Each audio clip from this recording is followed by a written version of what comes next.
Hello everyone, and welcome to another edition of All About the Cars of Gran Turismo 7. In this video, we're going to learn all about the 1992 Jaguar XJ220. Now, this car is only available for purchase at the legendary dealer, and it is currently a hot item because this car was just added to the Gran Turismo 7 lineup of vehicles very recently from the time that I'm posting this video. It was actually added just a few days ago, and we are at the very end of April of 2023.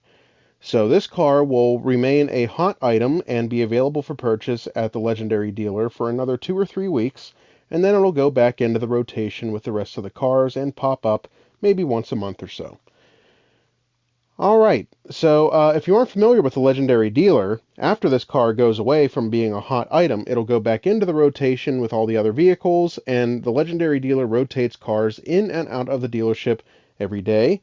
So this car may or may not be available for you to purchase at the time that you watch this video, but it will eventually rotate back into being available for purchase again in the near future.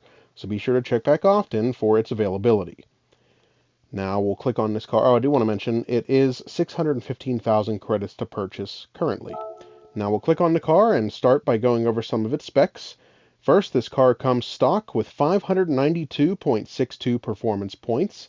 It has an MR drivetrain, meaning that the engine is situated at the middle of the vehicle and the rear wheels drive the car. The maximum stock power is 515 horsepower at 7,000 RPM. The weight is just over 3,000 pounds and the engine is turbo aspirated.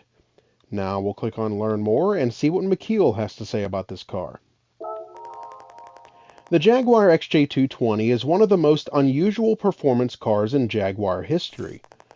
From the 1980s through to the 1990s, the world's car manufacturers produced numerous legendary supercars that are still talked about today. Classic British luxury car maker and racing legend Jaguar made its mark on supercar history with the XJ220. The limited production Jaguar XJ220 was released in 1992, but the project had been in development since the early 1980s. It started as an unofficial project by a group of employees which included Jim Randall, then Jaguar's chief engineer. It was later approved as an official road car project, and development of the XJ220 began in earnest. The car's styling takes cues from the legendary Jaguar XJ13 race car prototype of the 1960s, incorporating the elegant form of the classic mid-engine prototype in a style befitting a modern road car of the 1990s. The construction of the engine and chassis, meanwhile, were based on Jaguar's already successful Group C cars. It featured a 534.5 horsepower twin-turbo V6 engine mounted centrally in the aluminum monocoque shell. One of the most famous stories about the XJ220 was that it was so named because the designers set a goal of a 220 mile per hour top speed. Alright, that's everything we can learn about this car from the legendary dealer. Now we'll back out to the main menu and we'll go to the garage where I'll get into this car and we'll learn some more about it. So here at the garage, I'll click on Change Car. We'll scroll down to J for Jaguar. And here is the XJ220. I'll click on this car, we'll listen to the startup sound, and then we'll learn some more about it.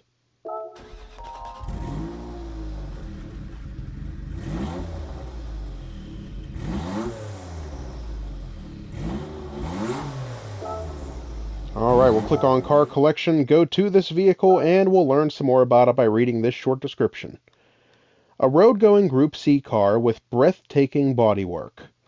In 1988, Jaguar showed a prototype of a super sports machine at the British International Motor Show called the XJ220. In 1991, it unveiled the final production version of the car at the Tokyo Motor Show. The XJ220 received its name from its maximum speed, which was 220 miles per hour, the highest ever at the time for a commercially marketed car. Jaguar entrusted production of the XJ220 to Jaguar Sports, a joint venture with TWR, which developed the Jaguar Group C car and was in charge of its race team. The prototype engine was a naturally aspirated V12, but the XJ220 that was shown in Tokyo came with a twin-turbo 3.5-liter V6 engine from the XJR11 Group C car.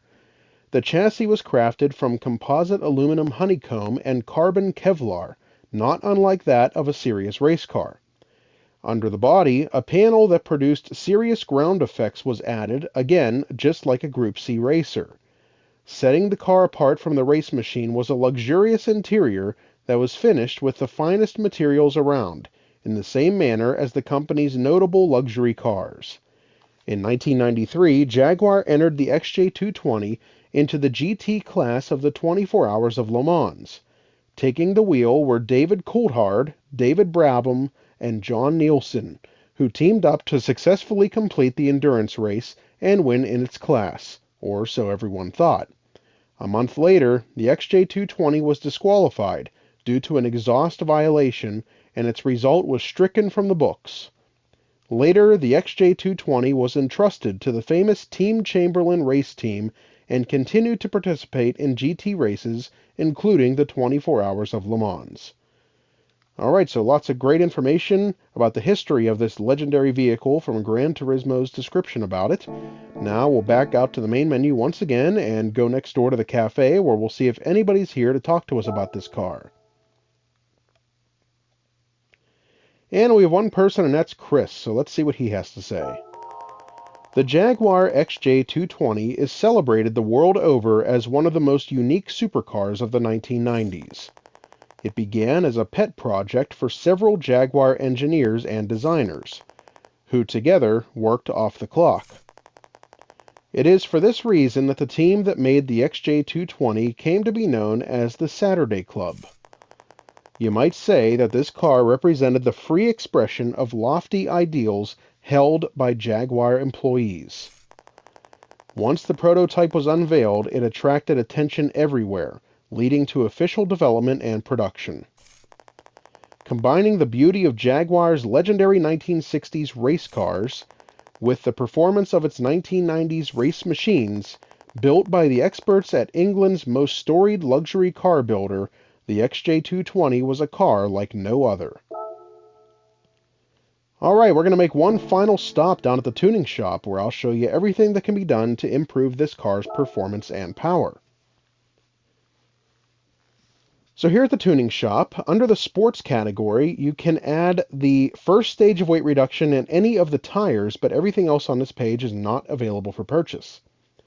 Under club sports, you can add the high lift camshaft, the sports suspension, the second stage of weight reduction, the power restrictor, ballasts, and dirt tires, but everything else on this page is not available. Under semi-racing, you cannot add a supercharger or sports intercooler. You also can't add the semi-racing clutch and flywheel, but everything else on this page, which is a decent amount, is available for purchase and can be added to this vehicle, including the low, medium, and high RPM turbochargers. And lastly, under the racing category. Here you cannot add the supercharger, the torque vectoring center differential, the fourth stage of weight reduction, or the active LSD controller, but everything else on this page, which is a considerable amount, is still available for purchase and can be added to the Jaguar XJ220. So lots that can be done to improve this car's performance and power and get it even more ready for the racetrack. Alright, that's everything we can learn about this vehicle from Gran Turismo 7, so I hope you enjoyed the video, and I hope it helps you to determine whether or not you'd like to add this car to your collection. Stay tuned for more videos highlighting all of the cars of Gran Turismo 7. Don't forget to like and subscribe to our YouTube channel. Thanks for watching, and we'll see you next time.